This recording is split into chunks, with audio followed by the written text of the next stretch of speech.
O'zi nimalar bo'lyapti? Wang Yu yig'layaptimi? Chin aka, u mening oddiy do'stim. Men kutmagandim. Lili, menga sening o'tmishing qiziq emas. Lekin sen meni va o'zingni hurmat qilmasligingni his qilyapman. Kechagi kartadan foydalanishda davom etishing mumkin. Lekin sening shaxslararo munosabatlaringni hal qilmaguninggacha uchrashmaylik. Seni qo'lga olishga, vasvasaga solishga, bu strategiyamga qanday javob berishingni intiqlik bilan kutyapman. Birinchi marta kimdir meni shu qadar tushundi.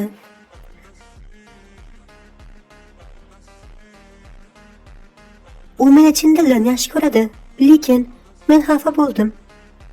Lilining yoqtirishi +5. Aftidan, ayollar juda o'zlariga xotirjam bo'la olmaydilar. Vaqti bilan ularni masxara qilish kerak. Men yana o'sdim. Lili tarib yuborildi. Zhao Yuqiga o'tish vaqti keldi. Zhao Yuqi, bu do'stingiz Jonifir qilyapti. Zhao Yuqi ham Jonifirda. U ham streamermi? Salom hammaga. Men Qiqi. Mening Jonifir vaqtim 2,5 kun. Mening mutaxassisligim qo'shiq aytish, raqsga tushish va pianino chalish. Menga yordam bering. Prezident Zhao juda ham yoqimlimi? U tashqaridan sovuq, lekin ichidan iliq odam bo'lishi mumkinmi? Uning tomoshabinlari juda ham oz ekan. Bu to'g'ri emas. Oh, yana aka, siz o'g'lan ekansiz. Aka keling va meni quchoqlang. Sen kimsan? Aka, kechagina siz menga raket yuborgan edingiz. Meni esladingizmi? Men hazillashdim. Oxirgi vaqtlaringda bo'sh vaqting bormi? Akajon, siz sabrsizsiz. Mening jadvalim hozircha band. Yaxshi, unut. Yana aka, xafa bo'lmang. Bugun kechqurun Yomay siz uchun raqsga tushadi. Meni sovg'alar yuborishga undayapsanmi? Men haqiqiy oltin, kumush va million sarfladim, lekin hattoki rahmat ham olmadim. Bu pullarni to'g'ridan to'g'ri prezident Zhaoga bersam bo'lar edi. Kuzatayotganingiz boshlovchi, hozir musobaqa boshlanadi. Keling va uni qo'llab-quvvatlang. Qiqi, kimdir sizga musobaqaga so'rovnoma tashladi. Prezident Zhao musobaqa qilmoqchimikan? Bu qiziqarli bo'ladi. Hoy, tabriklayman. Qanday yangi qiz bilan uchrashdingiz? Umid qilamanki, yaxshi vaqt o'tkazasiz. Bu ikkalasi chindan ham uchrashib qolishdi. Bu g'alati taqdir.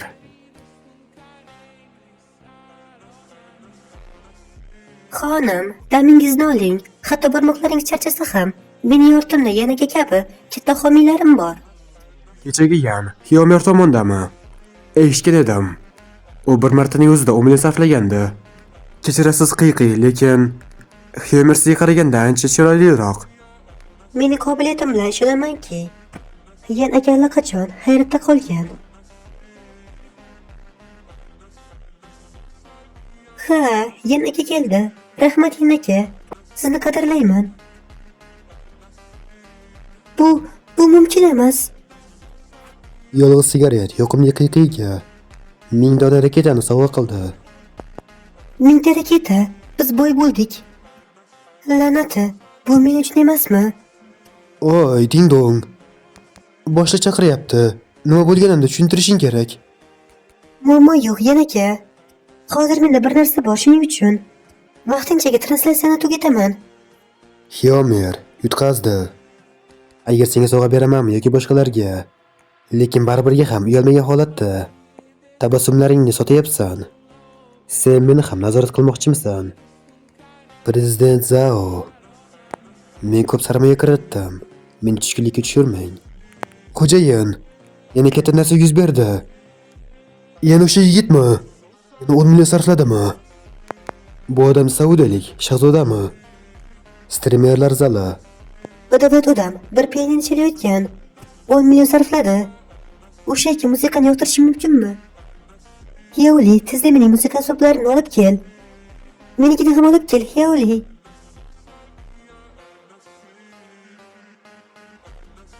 Haqiqatan ham, tezda qarang. Siz bugungi Jonifirda trenddasiz. Siz virusga aylanasiz. Siz internetga sensatsiya bo'lasiz. Internet sensatsiyasi. Internet erkaklarning e'tiborini izlash uzoq muddatli reja emas. Ayol uchun eng muhimi bu martaba ham iqtisodiy, ham shaxsan mustaqil bo'lish kerak. Yaxshi, menga dars berma.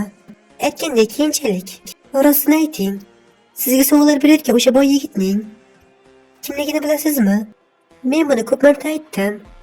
Men uni tanimayman. Ishonasizmi yoki ishonmaysizmi, o'zingizga bog'liq. Mayli, jahl qilma. Men shunchaki qiziqdim. Lekin u juda ko'p savollar yubordi. Xushmuomalalik tufayli mening minnatdorchilik sifatida shaxsiy xabar yuborishim kerak. U menga boshqa narsa aytgan edi, lekin hozir u boshqa ishni qilmoqda.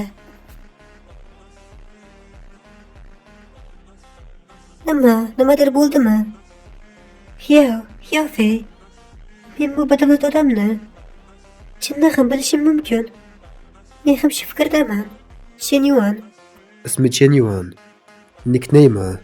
Yolg'iz sigaret. U yoshlikdan hashamatda o'sgan tadbirkorning o'g'li, ammo u past asosiy tabiatga ega va har doim oddiy odam sifatida yashashni ko'rsatadi. Elita ma'lumotga ega bo'lgach, u boshqalar tomonidan o'zgacha ko'z bilan qarashdan charchadi va faqat erkin yashashni xohladi.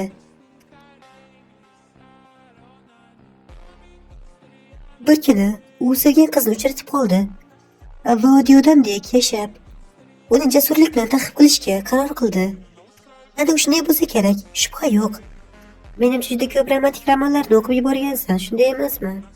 U bolaligida har doim hashamatda yashagan, o'zini oddiy odam qilib ko'rsatish qiyin bo'lsa kerak-a? Hoy, uxlash vaqti keldi. Yo'q, mening chin dildan rahmat aytishim kerak.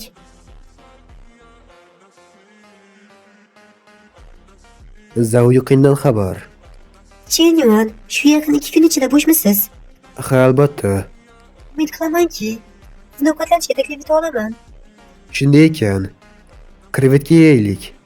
Bu menga yoqadi. Xo'p, ertaga tushdan keyin soat 4 da maktab darvozasida ko'rishamiz. U hatto sovg'a jo'natish uchun pul qayerdan kelganini ham so'ramadi. Shunchaki meni kechki ovqatga taklif qildi. Men uning nima qilayotganini ko'rishni xohlayman.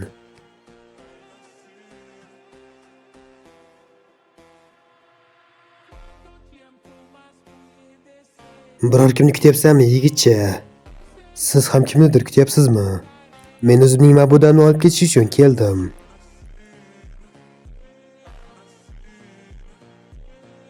Zhao, qarashni to'xtat, yigitcha. Pul topish uchun ko'p mehnat qilishing kerak. Agar unday qilmasang, bu kabi go'zalliklarning hammasi biz kabi amakilarga ketib qoladi.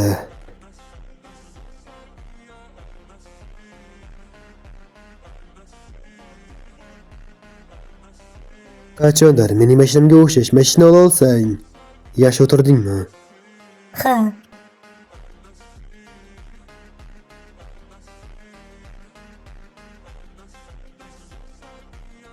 Jinursun, ko'p pul topishda nima foyda?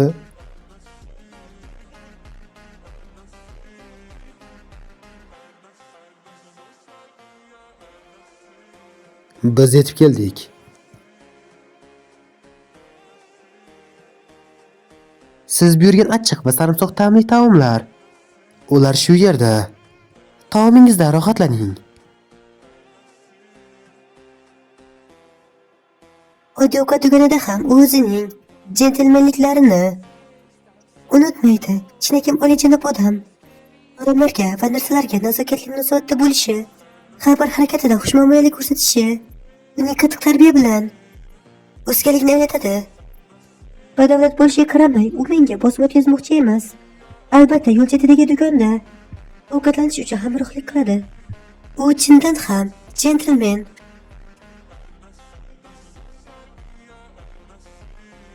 Zhao Yuqinning hissiyotlari +10. Ha, nima bo'ldi? Nega birdaniga bal ko'paydi? Mana, qanday o'zingizni oching. Ha. Chen Yuan, men siz uchun qisqichbaqalarni egizdirib qo'yaman.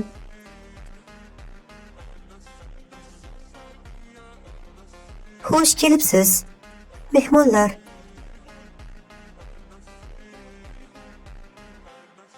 Nimani ko'ryapman? Zhao Yuqin Chen Yuanga qisqichbaqani egizdirib qo'ydimi? Avvaliga bu hulili edi. Endi Zauyuqi ham. U haqiqatdan ham bir balo. Junpei aka, bu yerda odamlar juda ham gavjum. Keling. Boshqa joyga boraylik. Gavjummi? Bu shunchaki tanishlarning ko'p bo'lganligi uchundir. Men gavjum joylarda ovqatlanishni juda yaxshi ko'raman.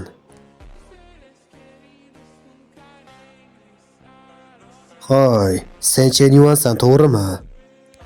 Mana 500 yuan. Menga bu joyni bo'shat.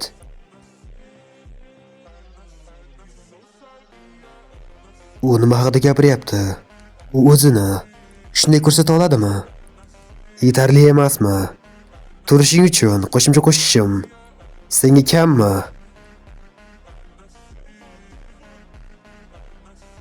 U meni g'azablantirgani uchun Zhao Yuqin ham g'azablanyaptimi? La'nati, bu la'nati it qayerdan keldi? Meni mukammal uchrashuvimga aralashishga jur'at etadi.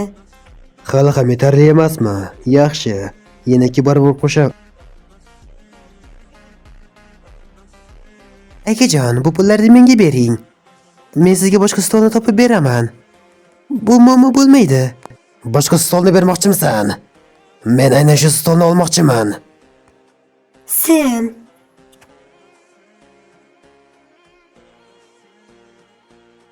Janursan, Junkay. Meni kiyimlarimni kiyasan. Mashinamni boshqarasan. Endi esa pulimni, hatto qizlarni ham olib ketishga ishlatasanmi? Janursan, bu qanaqa dev? Voy Hyoqing, bu yerda nima qilyapsan? Agar men bu yerda bo'lmaganimda, men orqamdan aylayotganingni qayerdan bilgan bo'lardim? Sen siqit hayvonsan. Hyoqing, sen noto'g'ri tushunding. Qanday qilib men seni aldayman? Mening hamma narsam senda. Qanday qilib senga xiyonat qila olishim mumkin? Mana bu meni aqldan ozdirdi. Bu yassiz fohisha. Lekin siz birinchi bo'lib menga taklif qilgandingiz va turmush qurmaganingizni aytgandingiz. Og'zingni yop, fohisha. Junkay aka, siz Nimaga qaraysan? Agar shunday qarashga davom etadigan bo'lsang, men seni qiz bilan o'rasanmi? O'zingni yanada sharmanda qilmoqchimisan? Li Shutoni yoqtirishi +20. u Chenyuan meni chindan ham sevadi. Li Shutoni yoqtirishi +20. Li Shutoni yoqtirishi +20. Ikkinchi simp. Eladigan it endi nomi simp. Li Shutoni yoqtirishi 95 balldan o'tib ketdi. Tabriklaymiz, mezbon muvaffaqiyatli. Sizning itingizga aylandi, ya'ni simp. Ikkinchi oddiy maqsad. Simp tangalarga jami 50 ming yuan sarfladi va uy egasiga 5 ming yuan mukofot berildi. Qism boshida onasining kasalligi uchun 50 ming o'tkazgandi. Lin Shutong sizning itingizga aylantirildi. 20 ta mustahkamlash nuqtasi taqdim etildi. Zam Chen Yuan, yoshi 21, bo'yi 179, vazni 63, kuchi 9, jismoniy tayyorgarlik 9, aqliy kuch 10, chaqqonlik 9, idrok 10. Mustahkamlovchi nuqta 20. 1 ballni mustahkamlashga, jismoniy tayyorgarlikka 10 ball. Sen qo'yvor. Janursan. Seni o'ldiraman. Zerkarli. Junkay, ayol bilan yashash uyat emas. Lekin u bilan birga boshqa bir ayolni urish bu seni jirkech mavjudotga aylantiradi.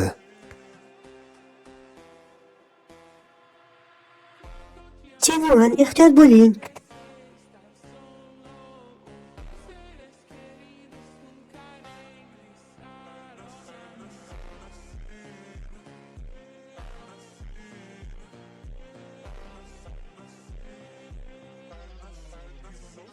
Qaranglar, qandaydir ahmoq. O'zining yelkasidan tepaga sakrashga urinib ko'rdi. Darhol yiqilib tushdi.